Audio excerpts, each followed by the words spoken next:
other countries like China undermine the rules, break the rules, the international trade rules by subsidizing, by subsidizing exports, by otherwise intervening in the market in a way that is unfair, there's no way an American company can survive with American workers. And so our goal is to think about what kind of rules could we have put in place for globalization that would have helped American workers have that sense of agency and of dignity and that their work was valued. And the other thing that I would say in terms of power and alienation is that a lot of American workers feel betrayed by politicians from both the Democratic and the Republican Party. Politicians who campaigned saying, oh, yeah, I care about your job. And then when they got into office, but is that extraneous to the motion? Because you're not arguing that the politicians are undermining the working class. Our resolution is that, no, I'm not saying that cynically. We need to stay on. I want you to land into the argument. When the politicians put in place trade agreements that hurt American workers, that didn't protect their jobs, that didn't protect against unfair trade practices. But can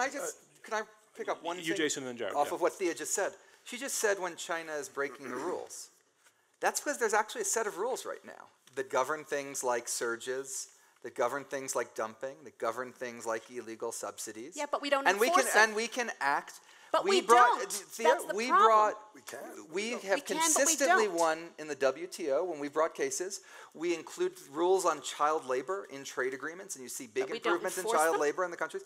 Those have become more enforceable. TPP had enforceable in a way that NAFTA wasn't, in part because of you, in part because you've kept pushing on the labor. Those labor standards, those rules are the rules that we Jared, very quickly, because I want to get in one more question. I'm pretty shocked by Jason's claim that globalization is, he said it's a negative 15%, meaning that it actually contributed to the well-being of the working class.